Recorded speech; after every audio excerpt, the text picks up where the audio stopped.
काँग्रेसचे 7 उमेदवार जाहीर करण्यात आले आहेत आणि पुण्यातून रवींद्र धंगेकर यांना उमेदवारी देण्यात आली आहे। तर महाराष्ट्रामधून 7 उमेदवारांच्या नावाची घोषणा काँग्रेसने केलेली आहे। मवियामध्ये अजूनही जागा वाटपाचा तिढा कायम असल्याचं बोललं जात आहे आणि त्यामध्येच काँग्रेसने आता 7 उमेदवारांची यादी जाहीर केल्याचं दिसून येते। सोलापूरमधून प्रणिती शिंदेंना उमेदवारी देण्यात आली आहे, तर पुण्यातून रवींद्र धंगेकर यांना उमेदवारी जाहीर करण्यात आलेली आहे आणि त्याचबरोबर इतरही 5 ज्या जागा आहेत तिथून उमेदवारी देण्यात आली आहे। अमरावतीमधून बळवंत वानखडे यांना उमेदवारी दिलेली आहे, तर कोल्हापूरमधून छत्रपती शाहू महाराज यांच्या नावावर शिक्कामोर्तब करण्यात आला आहे, त्यांच्या नावाची घोषणा करण्यात आली आहे। पुण्यामधून रवींद्र धंगेकर, सोलापूरमधून प्रणिती शिंदे, कोल्हापूरमधून छत्रपती शाहू महाराज, अमरावतीमधून बळवंत वानखडे आणि त्याचबरोबर इतरही 3 ठिकाणावरून ज्याच्यामध्ये नांदेड आहे, लातूर आहे, नंदुरबार इथली उमेदवारी जाहीर करण्यात आली आहे। गोवाल पाडवी यांना नंदुरबारमधून, लातूरमधून डॉक्टर शिवाजी कळके, तर नांदेडमधून वसंत चव्हाण यांना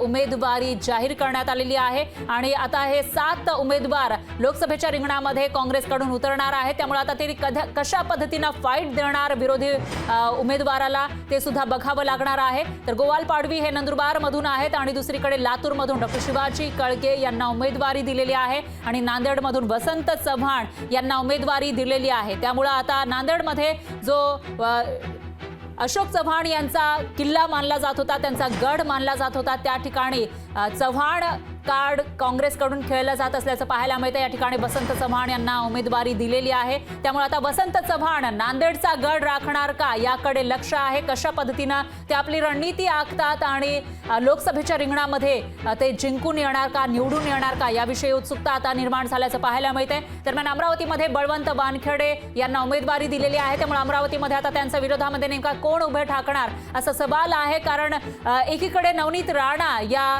महायुतीमधून लढण्यासाठी इच्छुक आहे, तर दुसरीकडे अडसूळ सुद्धा लढण्यासाठी इच्छुक असल्याचं पाहायला मिळते। त्यामुळे आता अमरावतीमधून महायुतीचा उमेदवार नेमका कोण असेल याविषयी उत्सुकता निर्माण झाली आहे, कारण काँग्रेसचा उमेदवार या ठिकाणावरून जाहीर झाला आहे।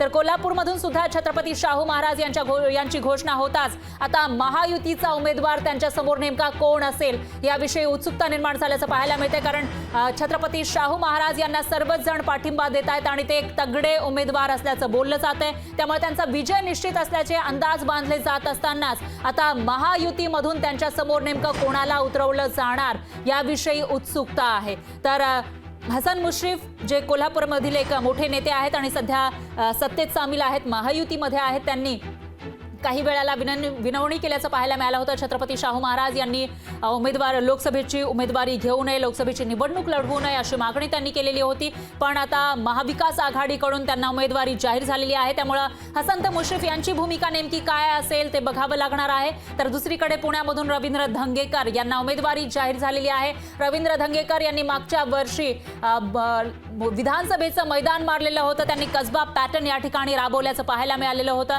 ज्या ठिकाणावर भाजपची जागा होती तिथं काँग्रेसचे आमदार ते निवडून आलेले होते आणि आता खासदारकीसाठी सुद्धा त्यांची वर्णी लागलेली आहे, त्यांचं नाव जाहीर झालेलं आहे। त्यामुळे आता रवींद्र धंगेकर यांची लोकसभेसाठी नेमकी काय रणनीती असेल याविषयी उत्सुकता निर्माण झाली आहे, कारण त्यांच्या समोर आहेत महायुतीमधील भाजपचे मुरलीधर मोहोळ आणि त्यामुळे आता त्यांच्या समोर नेमकी कशा पद्धतीने धंगेकर आपली रणनीती आखतात, कसा विजयासाठी कशा पद्धतीने धंगेकर प्रचार करणार याविषयीची उत्सुकता निर्माण झाली आहे। तर तिसरीकडे आहे सोलापूर, ज्या ठिकाणी प्रणिती शिंदेंना उमेदवारी देण्यात आली आहे। सुशील कुमार शिंदे यांच्या कन्या प्रणिती शिंदे ज्या याआधी सुद्धा जिंकून आलेल्या आहेत, आमदारकी त्यांनी गाजवलेली आहे आणि त्यानंतर आता त्यांना खासदारकीसाठी उमेदवारी देण्यात आली आहे। त्यामुळे प्रणिती शिंदे मैदान मारणार का याविषयी सुद्धा उत्सुकता निर्माण झाली आहे। सोलापूरमधून त्यांना खासदारकीसाठी ही उमेदवारी काँग्रेसने दिलेली आहे। त्यामुळे लोकसभेच्या निवडणुकीच्या रिंगणामध्ये काँग्रेसचे हे 7 शिलेदार उतरल्याचं आपल्याला पाहायला मिळते। 7 नामांची घोषणा झालेली आहे।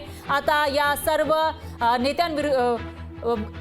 व्यतिरिक्त इतर उमेदवार काँग्रेसचे नेमके कोण असणार असाही सवाल उपस्थित होतोय। तर मवियामध्ये जागा वाटपाविषयी चर्चा मागील अनेक दिवसांपासून सुरू आहे, पण त्याच्यावर शिक्कामोर्तब होताना दिसत नाहीये आणि त्यातच काँग्रेसने ही 7 नावं जाहीर केलेली आहे आणि त्यामुळे काँग्रेसचे जे मित्रपक्ष आहेत त्यांच्याकडून काही आक्षेप तर यांच्यावर नाहीये ना असाही सवाल आता उपस्थित होतोय, किंवा ज्या जागांवर रस्सीखेच सुरू आहे त्या जागा सोडून बाकीच्या जागा या ज्या 7 जागा आहेत तिथे उमेदवार काँग्रेसने घोषित केलेल्या आहेत का असा असाही सवाल आता या ठिकाणी उपस्थित होतोय। दरम्यान काँग्रेसची महाराष्ट्रातील पहिली यादी जाहीर झालेली आहे। त्यामध्ये 7 उमेदवारांची नावं घोषित करण्यात आली आहेत। नंदुरबारमधून गोवाल पाडवी, लातूरमधून डॉक्टर शिवाजी कळके, नांदेडमधून वसंत चव्हाण यांना उमेदवारी दिली आहे।